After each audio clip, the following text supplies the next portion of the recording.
Life is brief at the longest. There's an urgency here. Don't waste your springs. Don't just let them pass, hoping the time will pass. Take advantage. You've got a new organization going, seize the spring. You've got a new distributor going, seize the spring. You've got a new life situation going, seize the spring. Take advantage of it. Don't let it pass without giving it the best of your two hands and your attention. All of that stuff that we want in our lives is there. It's at your fucking fingertips. The problem is you're waiting around all day for someone to come and give you the life that you want. It's not how it works. You've got complete control over this life. You can make it whatever you want. I think that among the things that prevent us from acting is the fear of failure. And if you've already failed, you don't want to fail again. The pain of that, the disappointment. Now, failure positions us to be instructors for the future. You become a better thinker and a better problem solver. Failure spawns creativity, motivation, and tenacity. Show me somebody who has achieved greatness.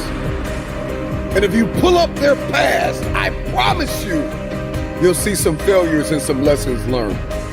What is there that you know you need to do, that you want to do this, but for some reason or another, you've been holding back? For some reason or another, you just have not been able to gather your nerves or be able to work through the procrastinating or putting it off or justifying or blaming. Some reason or another, you just haven't done it. Life is hard. Life is tough. But it's those that can persevere. It's those that can overcome. It's those that push through. It's those that power through all the setbacks, all the failures, all the suck of their life that go to another level. See, we all have a story. But the only way your story is ever told, the only way your story is ever heard, is if you overcome whatever it is that you're going through. Yes, there's going to be ups and there's going to be downs. It's not going to be easy. I didn't say that. It's going to be fucking hard. But let me tell you, you've got 10 times more of a chance of getting the life that you want if you go out and get it yourself rather than wait for someone else to give it to you. There's tremendous power in your ability to focus and concentrate and to achieve. You're an achiever, so you'll never ever be a bum. Don't ever let that concept ever cross the path of your consciousness.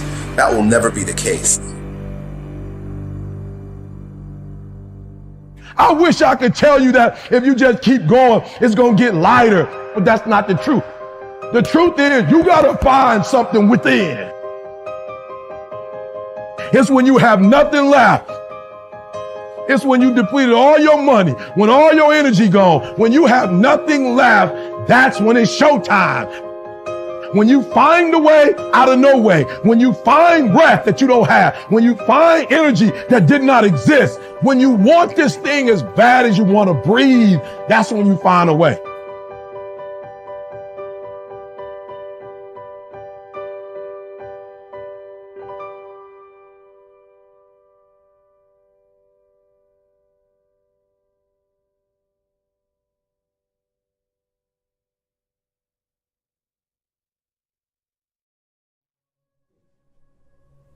You cannot have innovation or progress without failure. It doesn't exist. And if you truly aren't failing as you're trying to innovate, then you're probably not pushing very hard because you haven't broken anything. You're making very, very safe choices. We could never have put a person on the moon without a bunch of rockets blowing up first. I met a CFO once. I asked him the priorities of the company and he said, efficiency and innovation. And I laughed and said, well, good luck with that. Innovation is inherently inefficient because it requires experimentation. And experimentation requires failure. Much is said about fail fast. I think we overuse the term failure. The problem with the word failure is it's like the word cancer. It's too broad. Some people think failure means experimentation, but a lot of people think failure means catastrophe. And so when we tell our company, failure is good, fail fast, that literally scares people. We don't want to fail. So I think we need a new word. We want to avoid failure, but falling, I think we should encourage. When a kid falls off a bicycle, we didn't tell them they failed. We tell them they fell. And what do we tell them? Get back up and try again. So I don't want to tell people they failed. I want to see people they fell. And I want to encourage them to try again. And so I think we should fall and fall often. And I will judge the quality of innovation, not necessarily by if you fell, but how quickly you can pick yourself back up and try again.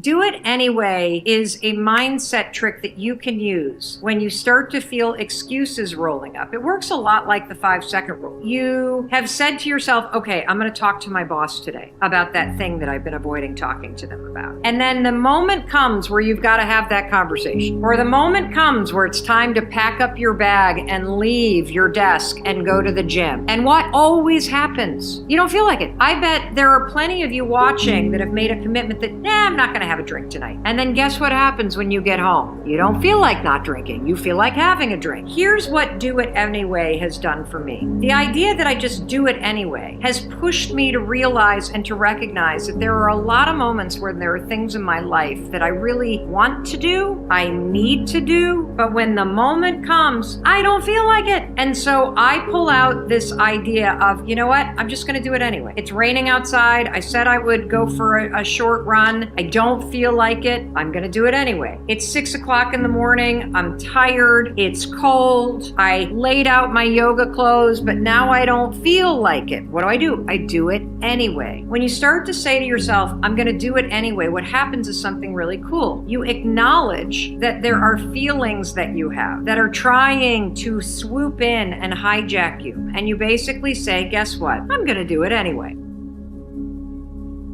I think we're living in such an amazing time right now. I mean, if you are not being challenged in some way in your life, you're not alive. And all of this is an initiation. And I don't believe that you have to go to any school of ancient wisdom perched in the Himalayas or for information or training any longer. If you see your life as the school, as the initiation, then you can no longer be a victim to your life. You're going to have to meet the challenges in your life from a greater level of mind, greater than the mind that created it. And so there have been plenty of peer-reviewed articles on the power of peace-gathering projects. Lower crime, that lower trauma, incidences of death and economic growth. It's all related to what's happening right now for us. And it's not enough, though, for us to just focus on peace and expect the world to change. Because in the peace-gathering projects, when the event was over, a lot of the crime and violence returned back to its ceiling level again. It's more important for us not only to embody that peace and feel it, but then to demonstrate it. And when we begin to demonstrate it, I think we give people permission to do the same. That means that we can't be preaching peace and then be stuck in traffic and, flipping people off, or you don't get to stand up for peace if you have conflict in your life.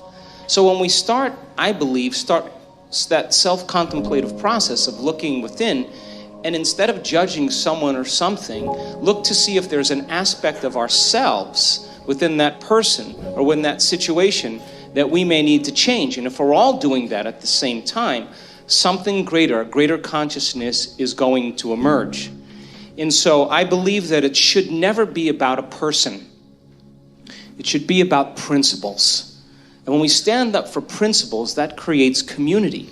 Because you could be one belief or another belief, but if you're sharing the same principles, which are joy and freedom and cooperation and connection, that's what builds communities. So then, everything in our world right now is reminding us of separation. Whether it's war, whether it's violence, whether it's political deceit, whether it's prejudice, all of those things cause us to live by those stress hormones. And when we're living in that state of survival, we're not trusting and we become more selfish. So then, starting our day asking ourselves, what would be the greatest expression of myself I'd like to present to the world? And then making the choice to not get up until we are that person, I think that begins to demonstrate greatness. And when there is adversity and when there are challenges in our life, the question, of course, becomes, how do we become supernatural? And that means we're going to have to do what feels unnatural at first. When everybody else is in poverty and lack, that's the time to give. When everybody else is in fear and vigilance, that's the time to show courage. When people are angry and hating and prejudiced, that's the time to show compassion. When people are competing to rush to get to the top, that's the time to change your energy and draw the experience to you.